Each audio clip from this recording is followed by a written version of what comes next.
If you're listening to this podcast, it means you're ready, no, more than ready, to have a major breakthrough in your business. You're hungry for change and you're hungry for growth, and that's why you're feeding your mind right now with all this valuable information. But to drive those changes, to be really smart about what you're doing and to make the right choices before you take massive action, you need help from someone who's been there, someone who's going to coach you through it, even just someone to get you started on your journey.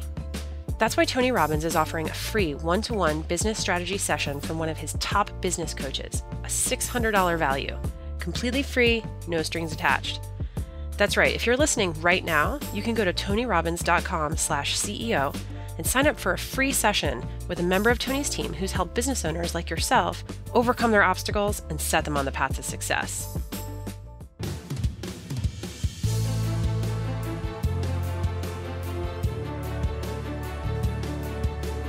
Life-changing, addicting, intense. These are just a few words that have been used to describe Orangetheory, the fitness studio known for its science-backed, technology-tracked, coach-inspired workouts. The franchise has taken the world by storm. In just 8 years, it has amassed 1 million members, expanded to over 1,100 locations around the world, and has crossed a threshold that very few businesses manage to reach, exceeding $1 billion in revenue in a single year. But what is it that fueled Orangetheory's rise to the top of an industry that's so full of competition? Hey guys, it's Anna York, Editorial Director for ROBBINS Research. Welcome back to the Tony Robbins Podcast. In this episode of the Peak Performance season, we're bringing you to Business Mastery, where you have a front row seat at the Masters of Disruption panel. At this panel, Tony spoke with Ellen Latham, the creator and co-founder of Orangetheory Fitness. You'll also hear a little bit from Danny Meyer, the founder of Union Square Hospitality Group and creator of Shake Shack, as he participates in the panel and even asks Ellen a question toward the end. Now, since this is audio only, you can't see her on stage, but you're going to quickly figure out from what you hear that Ellen's energy is absolutely boundless and certainly infectious. And it was this very energy, in combination with her creativity, determination, and pure grit, that got her through the most difficult time of her life, a time when she was laid off from her job, out of work, and a single mother to her 9-year-old son. She tells Tony about her bulletproof mindset during that time, and the sports psychology technique she used to turn what could have been a massive breakdown into the massive breakthrough that led her to create Orangetheory Fitness.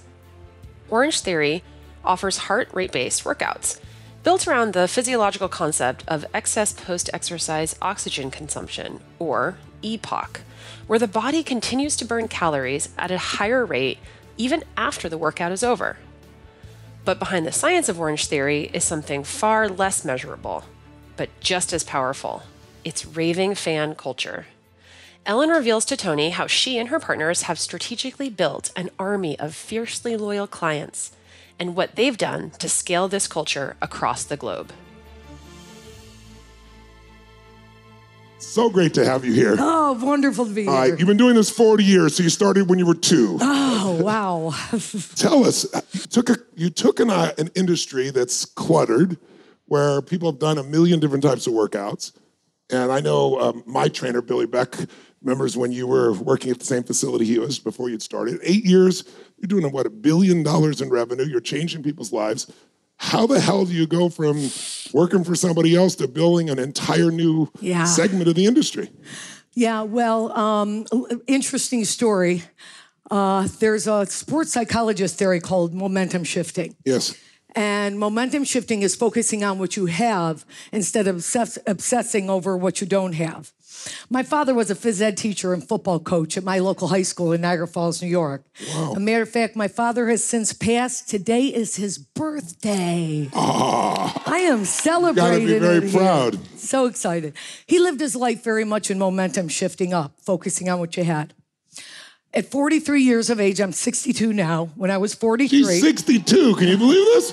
No, give it up for her. This is unbelievable. You're awesome.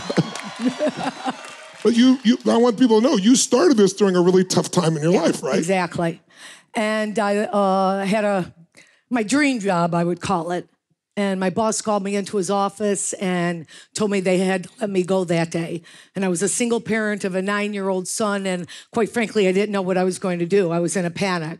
But this momentum shift up theory of focusing and building on what you had. At that time, I had a Pilates certification. I was a great Group X instructor.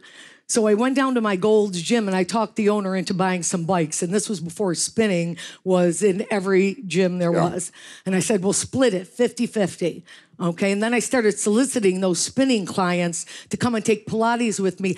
And I used a spare room out of my house to start doing one-on-one Pilates. Wow. And I kept building until pretty soon I had 2 women. And some days from 6 a.m. in the morning to 9 p.m. at night, I had 2 women pulling in my driveway, 2 women pulling out of my driveway in their exercise outfits. I always joke, I have no idea what the neighbors thought, what kind of business I had going on in there. And I kept momentum shifting up. And I borrowed a little money to open up an 1,100 square foot Pilates studio. And the next phase of that was adding on a room that was the foundation of the Orangetheory Fitness workout. And tell us, what was the breakthrough? What was the point you had the breakthrough in actually developing Orangetheory? What allowed you to separate out from so many different other types of approaches that are out here? Well, I had been teaching group fitness for over 40 years, and I knew the reason why people didn't stay with working out is because they didn't feel successful. They didn't feel like they got results. And so they didn't, stay with it. They didn't want to keep slogging through weeks of working out and maybe it'll work. So I came up with a science-backed workout. So I have a master's degree in exercise physiology. So I based the workout on the science of E.P.O.C, which is excess post-exercise oxygen consumption. A big word. All it means is you create an oxygen deficit in your body, and your body has to repay it 24 hours after. It's like money in the bank. You create a deficit in your bank account. You have to go work harder to replace those funds in the account. You're burning calories. So you're after burning the workout. calories at a higher rate for 24 hours after. So I based it on that science. I didn't create the science. It was created way back in 1940s when they realized this was a great way to do interval training with athletes in the Olympics. I just took that science, and then what's very important is measurement. I've been taking the last 5 days with you. Wow, Tony. Wow. Thank you. Wow, right? She's been here with you attending. Group number 4, I'm with you guys. So the importance of measurement just in business was very important in exercise. So we have technology where in real time you could measure how your heart is performing. So you don't underexert and you don't overexert. And the goal is to get your heart rate over 84%. That's when I'm creating that oxygen deficit for only 12 minutes by the end of the hour. You don't do all the 12 minutes in one bout of 12 minutes in bite-sized sections. 60 seconds here, 90 seconds there. And all you have to do is get that 12 minutes at the end, and I could produce about a 20% additional afterburn in your body. It's working for a lot of people. Wow. Tell us, how did you originally fund the business? I mean, you were starting out with nothing. How did you get the funding going? And at what point did you decide to go with franchising? And were you concerned about that? Because some of the largest franchises have the most lawsuits, unfortunately, as well. Yeah. Tell us your thoughts. So I had my small little studio at Pilates in this workout that I created. One of my members, April Kern, comes into me one day and says, listen, Ellen, I think you should talk to my husband. He does franchising, and I think that one of these should be on every corner. People love this workout. They can't get into class. They're talking about the results. So eventually I did speak to her husband. So he had worked in the franchising world before with the Massage Envy franchising. Okay, got it. So him and his partner met with me, and we just kind of said, let's see what we got here. It's so funny sitting in the last 5 days with you when you talked about the artist, you talked about the leader, and you talked about the entrepreneur. I didn't even think about this because I didn't know names for them, but that's exactly what the three of us are. I am the artist, and then the CEO of our company, Dave Long, is the leader, and Jerome Kern is definitely the entrepreneur. So interestingly enough, that's great. I always talk about we were the perfect storm. And I think, that really made a difference in our growth. But you further defined those names, which I'll be going back and letting them know exactly who they are. Tell us, who is your, when you started a market, who did you perceive as, and who is your ideal client? And how do you really get across what you are and how different you are? How do you market that? Yeah, that's very challenging. People thought we were Orange Therapy. They thought they were a therapy program. They thought we were Orange Julius. They came in for a drink. Yeah, when you create a whole name, that's a whole other thing. So, where the name came from is the theory. It's the 12 minutes of, E.P.O.C. And then we went with the color orange because it represents colors, vibrant, energy, that type of thing. So yeah, it was slow. Could you please work on your energy a little bit for us? Do you have a hand for the energy coming out of this woman, ladies and gentlemen? She lives her. Yes, so... Yeah, so, in the beginning, absolutely. It's something that we had to spend a lot of time in, building up who we were. So what was very important is the words that even in the coaching of the workout, how that was described is very important.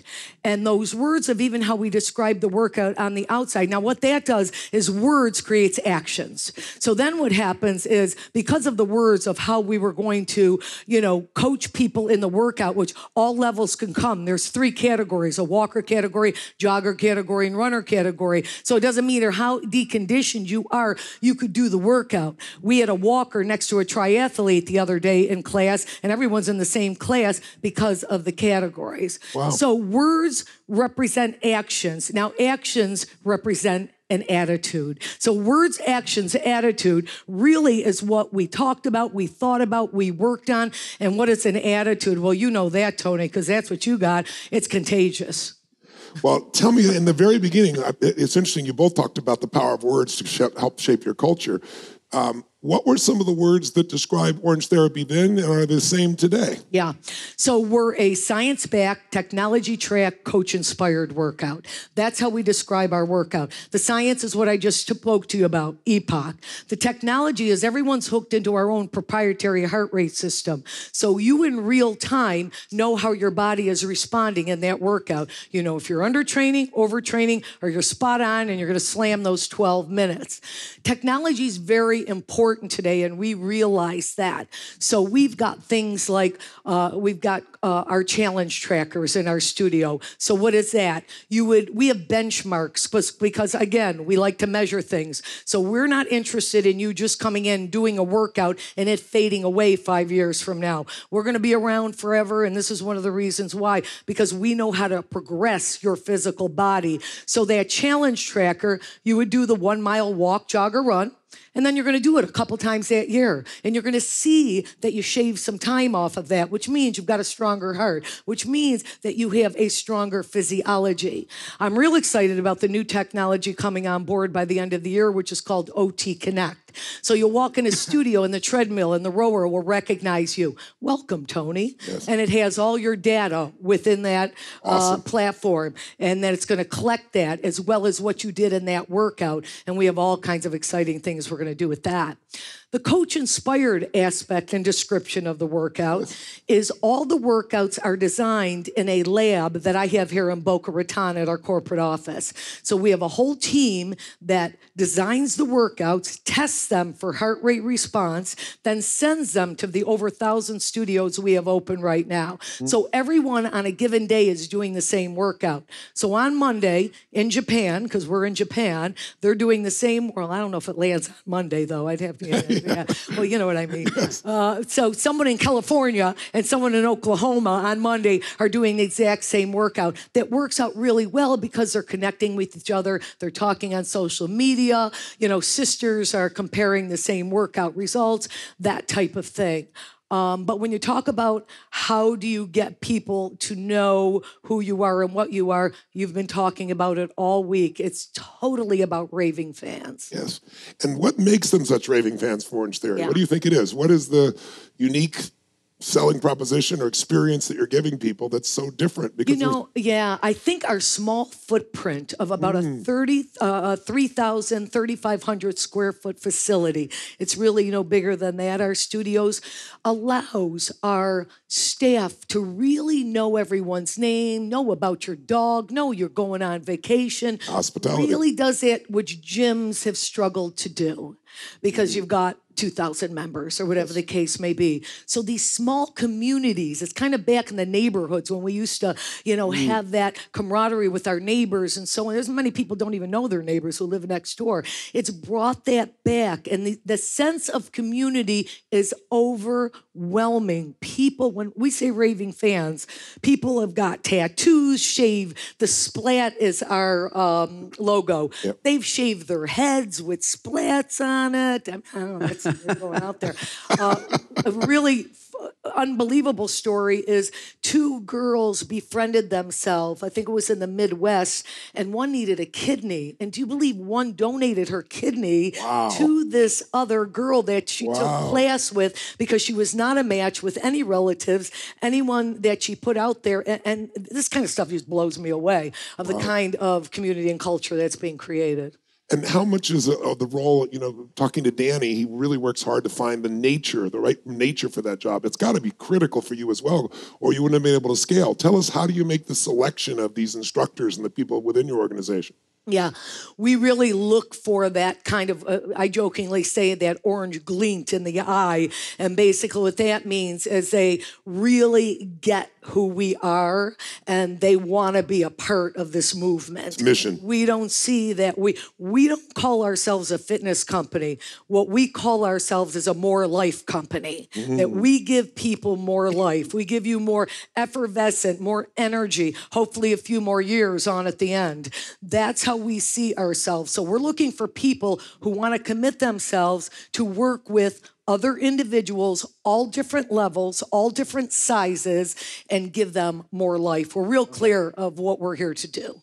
What is your marketing strategy? Is it all word of mouth? Is it ever? I don't know. I apologize. But what is your strategy? What's worked best for you in helping you to grow? Yeah, it has been very organic word of mouth. Many of our franchisees were members before they decided to buy a franchise. And they just, again, became raving fans and said, I got to get on this path. I need, to become a franchisee. Yes. So we built this whole, conglomerate of individuals from raving fans.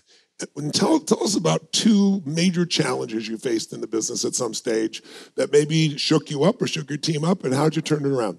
The first year of franchising, so there's myself and our 2 partners, franchising or duplicating any business, and Danny, you know this, is about people, the processes, and of course the program or the product. So we started franchising, and we didn't select the right people who would be partners with us as franchisees. They weren't the right individuals. And we didn't. And how did you know that? Yeah. How did you know they were? Well, as we only had a few open, and as we are going and looking for consistency in the product, and in a franchise, you can't start just selling random things. Yep. So all of a sudden, there's milkshakes and vitamins, and well, whose are these? It's like mine. Well, you can't do that. Yes. So that consistency is very, very important. And then the processes, we, started very, very small, and we didn't really have a lot of staff to put a lot of that together. The 3 of us started putting that together, and we realized, we have to find experts in each one of those areas so that so we stopped franchising. You stopped. We decided after a year, we're not going to take people's money. We're not going to do this. Smart. We're not going to just franchise to say, we have 500 franchises. We want 500, 1,000 profitable franchises. That's what the 3 of us decided. And we said we'd be good if we had 30. We'd be excited if we had 30. We were very excited in the beginning. We said if we can hit 30 and they're profitable franchises, we'd be very, very excited. So that was challenging. We stopped and we said, let's reboot. Let's not take anyone's money until we really feel like we have a legit product here. And, that's what I'm so proud about the partners that I do have, that we were all on that same wavelength of taking care of doing the right thing. That makes sense. That makes so much sense. Tell me another example. Because when people see you, they see a rocket ship. So it's really important for them to realize the rocket ships, have their starts and stops as well. And also to hear how you solved it. Yeah, I think that... we're in the people business. So What's tough in growing pains in a company is when you start small, okay, and you've got certain people that are managing certain areas, and we're 8 years old. We have 1,100 studios. We have 450 studios in the works of, getting leases signed, so on and so forth. Yeah. We're in 23 different countries. The workout's done in 8 different languages. So that very quick growth in 8 years, you may have certain people heading certain areas or departments in your company that it's kind of outgrown who they are. And that's, I take it very much to heart with you people who have committed with us from the beginning in the company, and we try, frantically to find the right seat on the bus for them. Yes. But sometimes it is not the one that they came in the beginning, and sometimes that's a little stressful. How do you deal with that? Because you obviously are a people person. Yeah. Are you the one that does it, or someone else do it? Well, it's, when we were small, it was more the manager, the partner who did that. But we're all very involved in the company. We try relentlessly to find the best seat in the bus for them. Yes. And we have individuals who are still with us who maybe shifted the seat one over or back and readjusted. And those that just resisted and was like, no, I could take this where it needs to go. We support them in every which way, but sometimes you have to change the seat. What is your culture, and how do you keep that scaled across 1,500 centers almost now? Yeah, the culture is really And how do you define culture? I like your definition, if we may.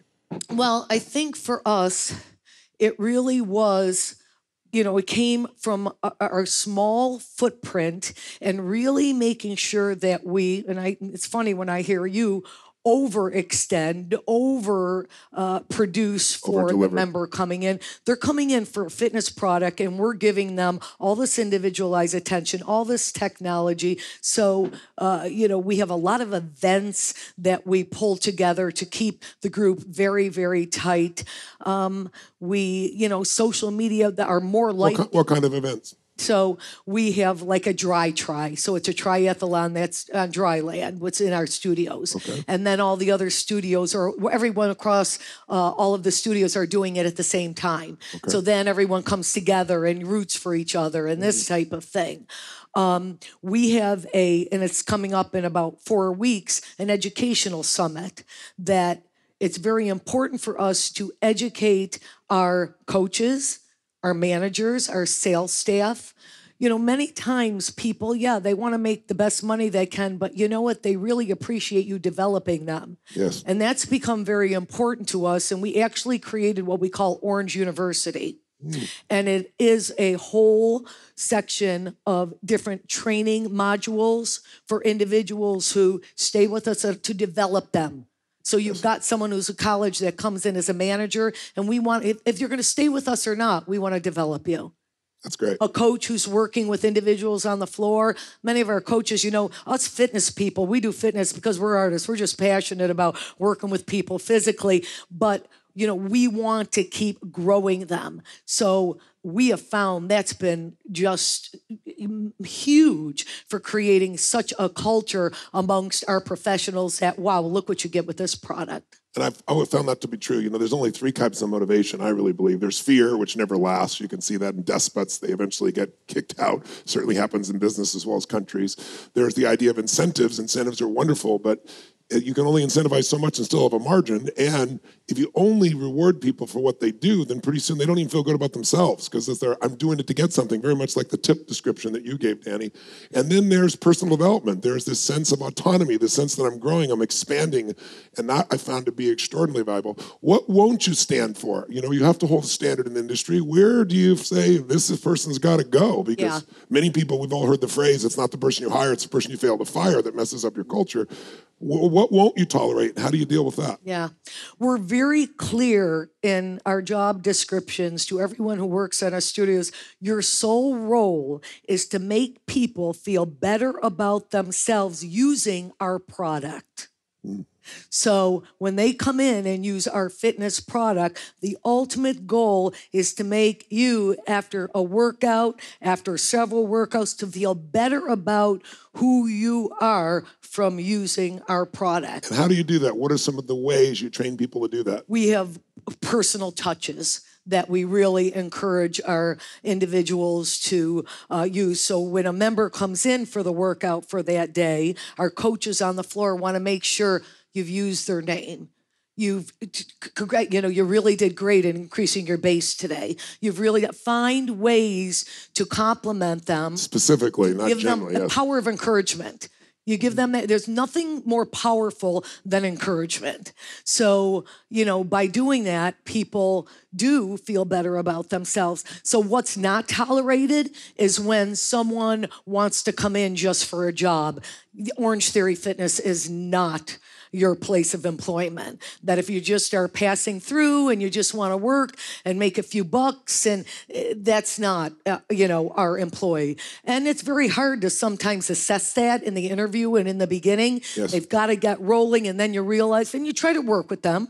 First off, this is what's going on, Tony. Let me help you. It won't be me. And so forth. Why do I kind of know that?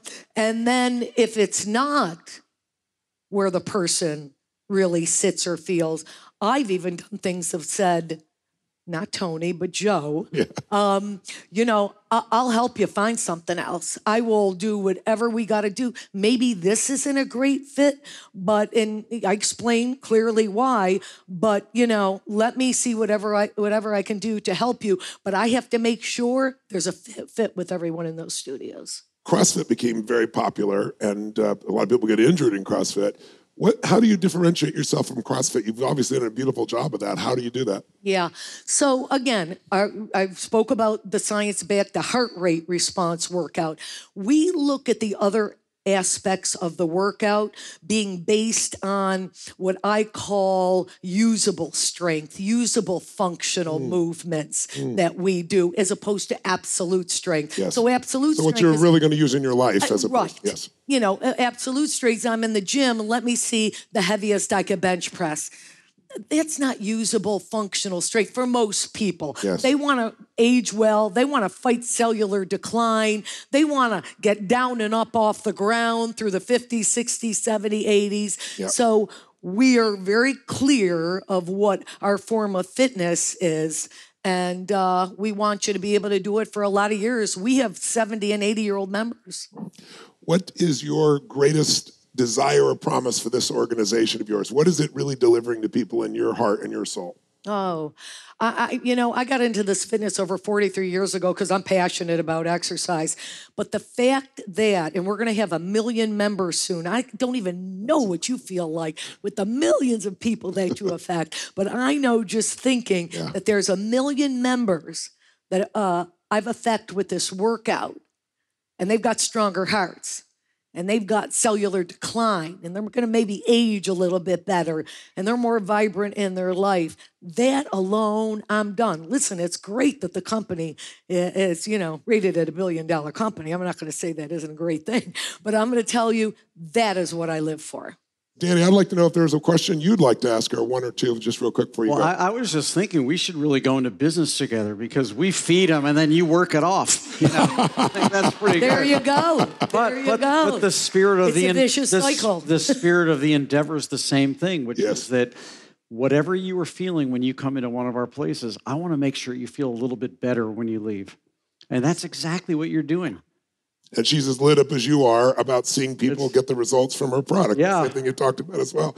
What question would you have for her, Danny, if you might have one? I would say, how have you had to reinvent your leadership style as you've grown? Good question. Mine personally. Yes. Yeah. Great question. Well, interesting story. I'm going to give you real quick. When April came into me and told me about her husband, I actually looked up at April and I said, April, I know nothing about franchising. And she left.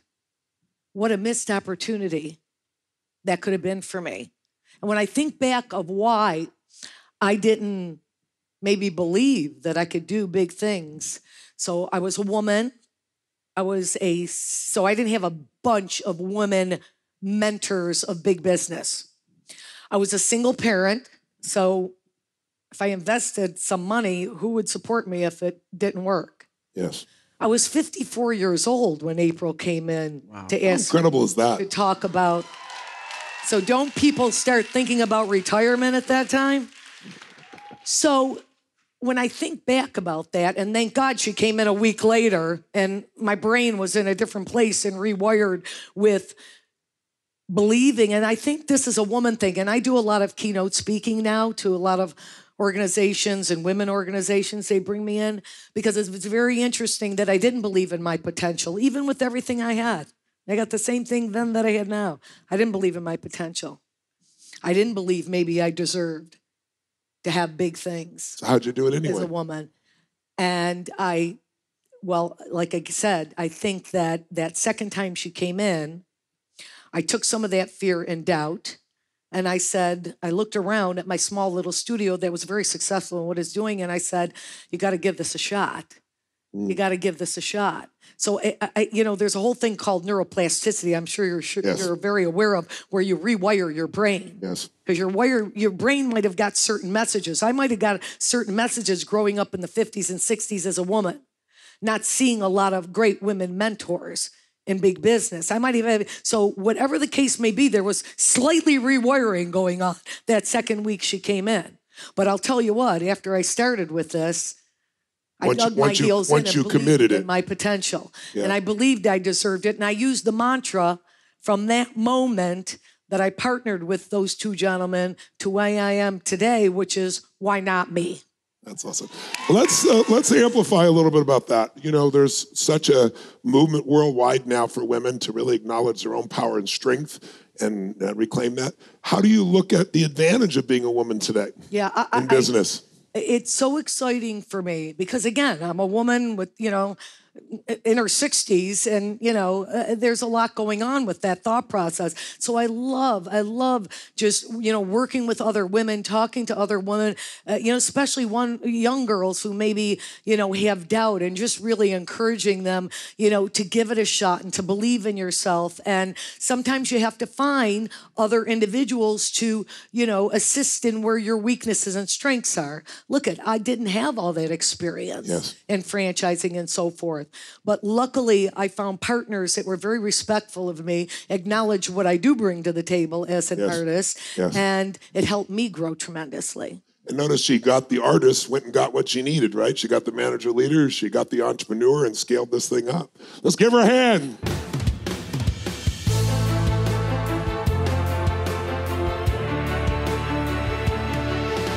The Tony Robbins podcast is directed and hosted by Tony Robbins. Annie York is our editorial director and occasional host. Our executive producer is Hollis Tuma. Jamie Carvajal and Adriel De La Torre are our digital editors. Copyright Robbins Research International.